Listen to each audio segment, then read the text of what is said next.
Hey guys, in this video I just want to do a game week analysis based on the first 7 game weeks of the season, and I'm using this website, the academy website that I created, to do a comparison, basically an analysis of the different players, how players have performed over the course of the first 7 game weeks of the season. So I'm going to be taking a look at different things. We're going to look at the XG overperformers, the XG underperformers. We're going to be looking at the players who have won the most fouls, and we're going to be looking at other player and team metrics in the video. So I'm just going to get started. Let's get straight to the point.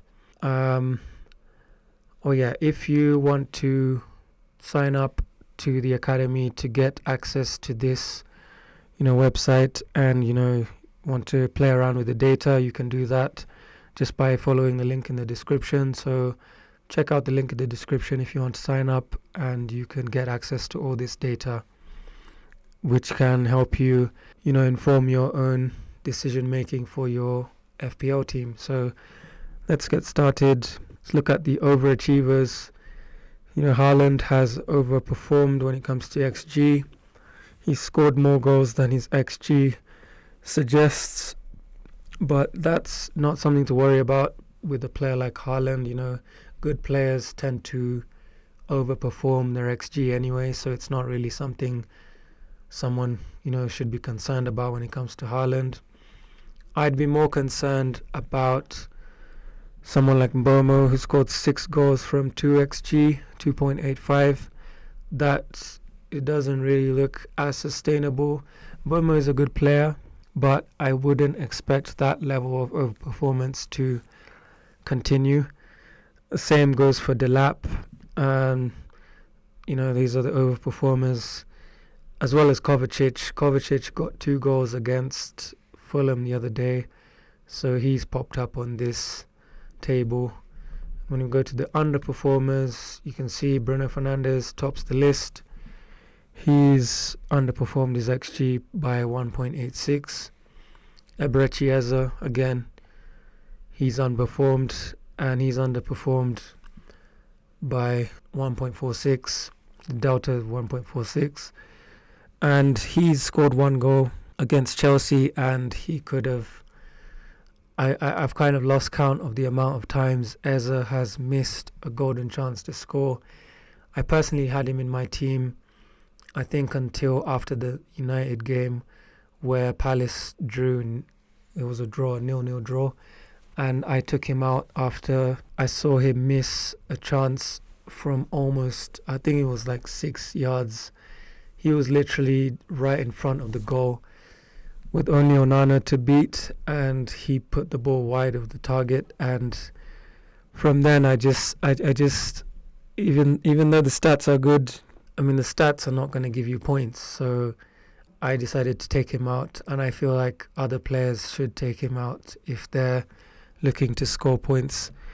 Eze is not, Palace aren't clicking, and with Michael Olise out, he went to Bayern. The focus is now on Eze, who's being double marked, and that's affecting the amount of space he gets. He doesn't have as much space, so I'd avoid. Solanke, 2 goals, 3.45 xg. I'd monitor him, see how he performs.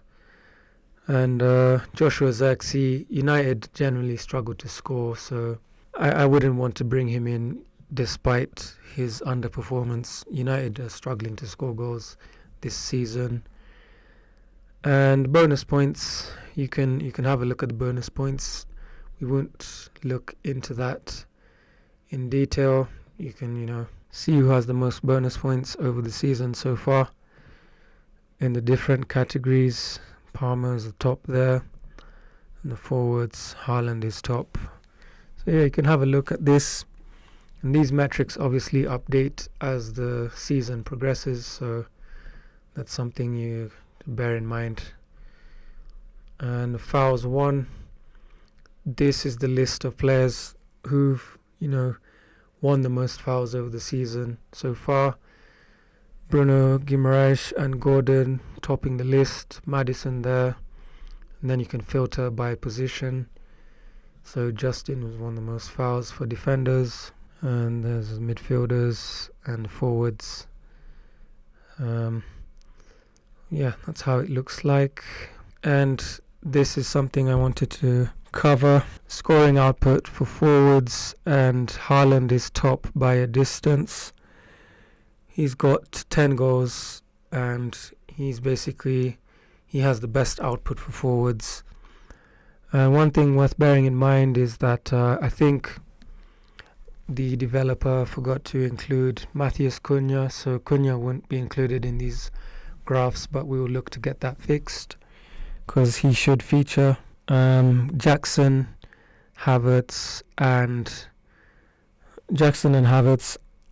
Watkins, they kind of form the second tier of players.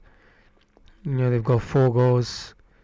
Watkins has 4 goals as well. And yeah, it's basically gives you a breakdown of the players who are performing when it comes to scoring output. We've got Jimenez and Welbeck on the 3rd tier. We've got 4 goals, 8 shots on target. So this graph basically shows you an analysis of the players' goal output against the amount of shots on target that they've had over the season so far. And Haaland has had 23 shots on target. So the higher you are to the right, the better. So we filtered out players who have, who haven't scored but have at least a shot on target. So not all the forwards will feature here, because there are some forwards who haven't scored or had an assist, so they won't who haven't had a shot on target. So that looks at shots on target against goals, and yeah, so far you see Duran has had 5 shots on target and 4 goals. Is that sustainable? I don't think so, but that's worth looking at. When it comes to midfielders, there you go. So far Palmer and Burma have 6 goals each, but Palmer has more shots on target. Salah has 15 shots on target and 4 goals. Diaz has 5 goals and 8 shots on target. So again, you can see the top performers. Madueke is there as well. And that's the output for midfielders. And then you got the output for defenders. And this takes into account game week 1 to 7. Aït-Nouri top with Gabriel. Both have got 4 shots on target and 2 goals. Then you've got James Justin, who had 2 shots on target and 2 goals. I think that was in the Arsenal game, and I don't know which other game he scored in, but yeah, that's something to look at. When we go to shot efficiency, Haaland is the best asset here, because he takes the most shots and he has the most goals. So Haaland is an aggressive shooter, and he obviously scored the most goals. So the further you are to the right, again, the better you are as an asset. So Havertz is looking good there. 25 attempts, 4 goals. We got Jackson and Welbeck, 19 attempts, 4 goals. Watkins, 16 attempts, 4 goals. Wood, 12 attempts, 4 goals. We've got Duran, 10 attempts. Delap, 11 attempts, 4 goals. Then we've got Duran, 10 attempts, 4 goals.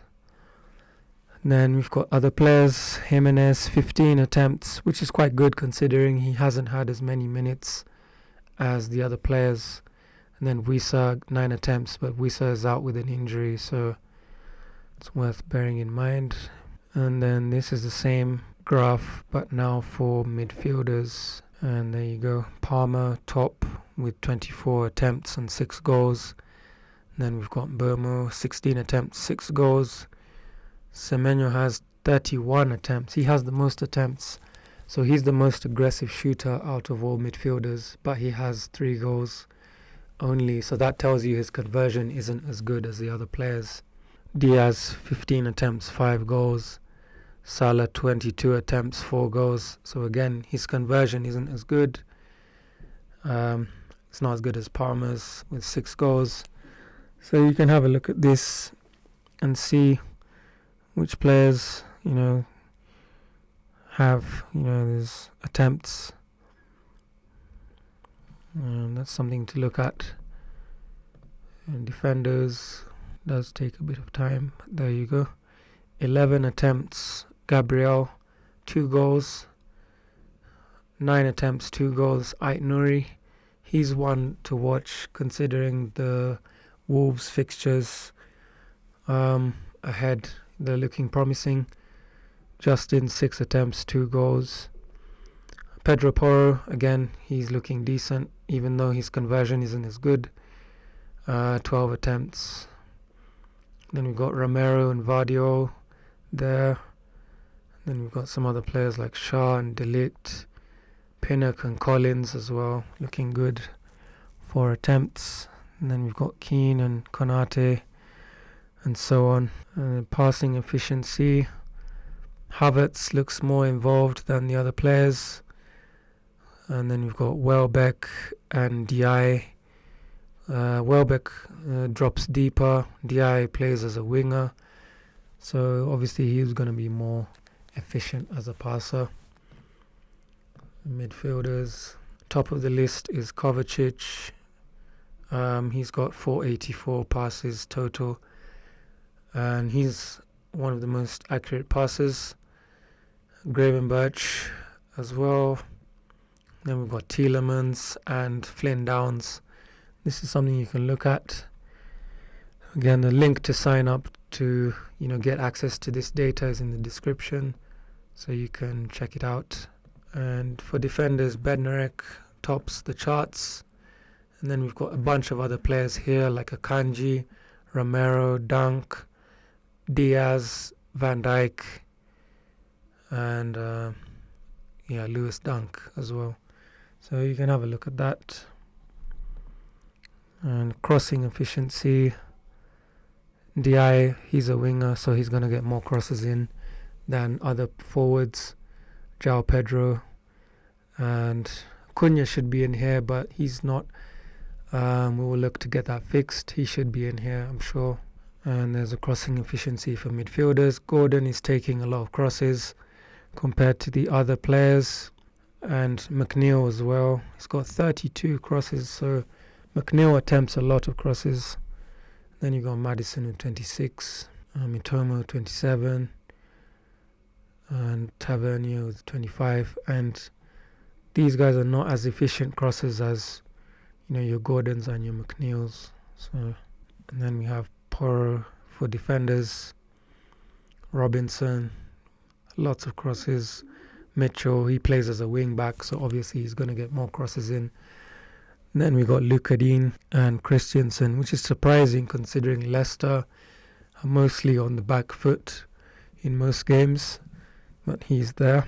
Goalkeeping, Onana has the best performance so far for clean sheets and saves. He's got the most saves and the most clean sheets, followed by Raya and Alisson.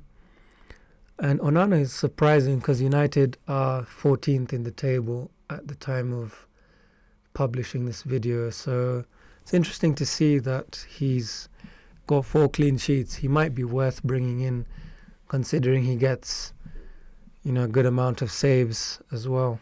Then we've got Sanchez over there. High number of saves. Nick Pope. Hermansen. High number of saves. Flecken has had a high number of saves but no clean sheets. So these are things you can have a look at.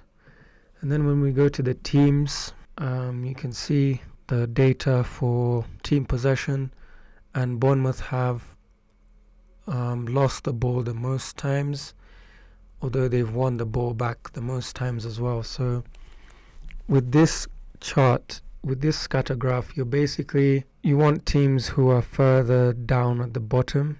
The better performing teams are the ones who are down at the bottom, like Man City and Arsenal. they're more reliable in possession. So if you're looking to pick up attackers, you're going to want a team who is more reliable in possession, because those teams are able to get the ball to the forwards better than these other teams. As you can see, Palace are way down. They are really loose in possession, and that really reflects in the performance of their strikers and their midfielders, who haven't scored many goals this season, and they haven't done too well this season.